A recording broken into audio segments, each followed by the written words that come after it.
used to deflect against a tremendous success. Look, we have $18 trillion coming into our country. We have, I believe, we're going to have the most successful economy in history. We inherited a mess. Now prices are coming way down. Gasoline is less than $2 in some states, $1.99. If you want someone to believe a lie, all you have to do is tell it to them over and over and over. $1.95. Think of that. A gallon. Nobody ever thought they'd see that.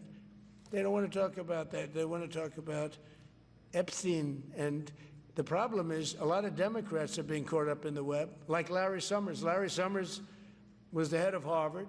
He's now been forced to resign from every board he's on, and he was thrown off the...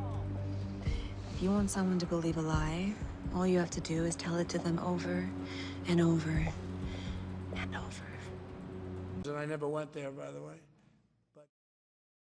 Police? Yeah, how you doing, sir? Good, good. You returned my call yesterday. I greatly appreciate that. I had gone down to try to talk to you. Okay. What about?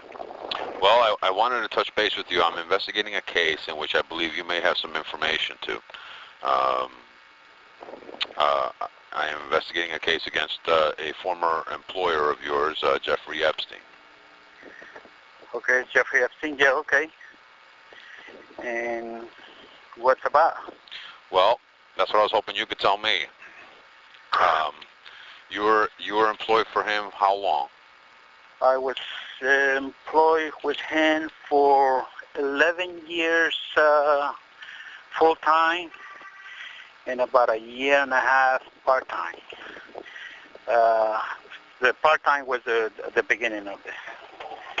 Okay.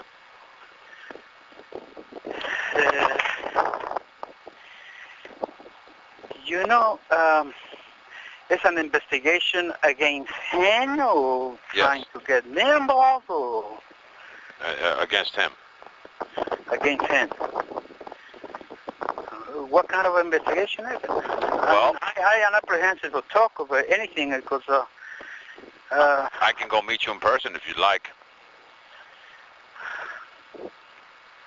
You know, this is something that I really will not like to be involved if I'm not involved with it.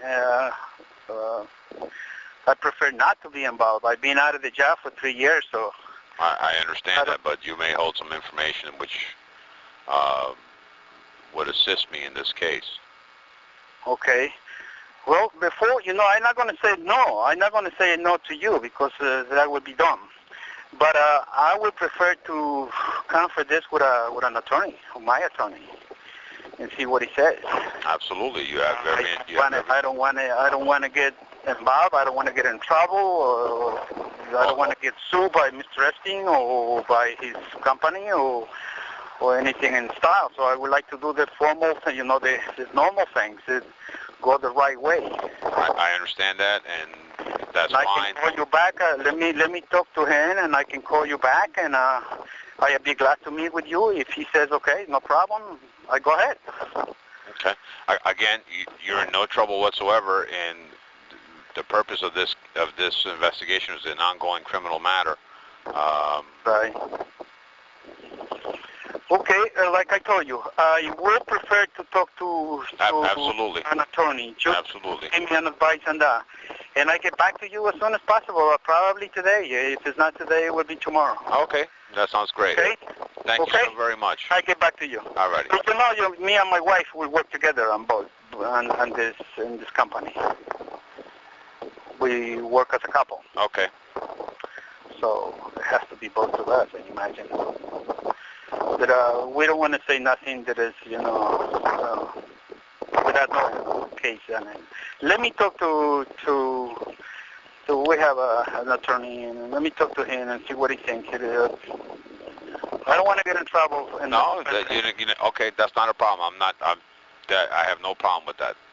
Okay, fine. I can give you a call then. I got your number. All right. I'll give you a call as soon as I get talk to him. Thank you. Take care. All right. Bye-bye. Between 3 and 4. Okay, thank you. All right. ID number 8069, continuing the control code to time now by my watch is 4:20. 10:21 on the 18th. Present is.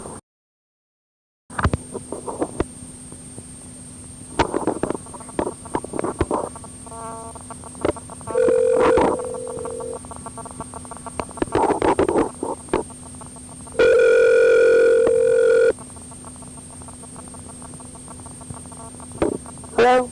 Yes. I don't know if she's working, is it? Yeah. She's working at, wherever she works. I forget the name. Do you think she'll be home? She's working a double, so she'll probably be home at around 9:30, she said.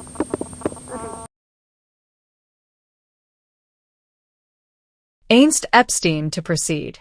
President Trump has been identified as an individual who may have information relating to these allegations, said Edwards, West Palm Beach. Attorney Jack Scarla, who placed Trump's name on a witness list on August 31, but it's unlikely that he would ever be called to appear at trial, especially now that he's assumed the presidency. Scarla said Trump is one of a number of high-profile individuals whose testimony might be relevant because they had a relationship with Epstein. That would have at least exposed them potentially to what was going on inside Epstein's Palm Beach home during the relevant period of time between 2001 to 2007. What was going on in Epstein's mansion, court papers say, was an ugly child molestation scheme involving sex with substantially more than 40 girls, some as young as 12. A statement of undisputed facts filed by Scarla says, Epstein used his staff and his victims to recruit more victims, employing a pyramid abuse scheme in which he paid underage victims $200 to $300 cash for each other underage victim that she brought to him. There is no evidence the president was involved in Epstein's schemes, Scarla said. Still, the spectacle of a U.S. president being drawn into sordid litigation involving a notorious, politically connected sexual criminal who got an apparent sweetheart deal from then-Miami U.S. Attorney Alex Acosta, now Trump's nominee to become U.S. Secretary of Labor, represents a potential political nightmare for the White House. The White House press office did not respond to requests for comment. Epstein's attorney, Tanya Haddad Coleman, declined to comment. An affidavit about Trump. A little-noticed affidavit by Edwards recounting his knowledge of Trump's involvement with Epstein is recounted. Further below in this story, investment banker Epstein, represented by a team of high-powered lawyers, pleaded guilty June 30, 2008 in Palm Beach Circuit Court to 2 felonies, procuring a person under 18 for prostitution and offering to commit prostitution. He served 13 months of an 18-month sentence. The Palm Beach Daily News has reported Epstein served his time. Had specifically asked about me because I remind him of his daughter, and she said, well, she's 13 as well. So he knew the first time that he saw me.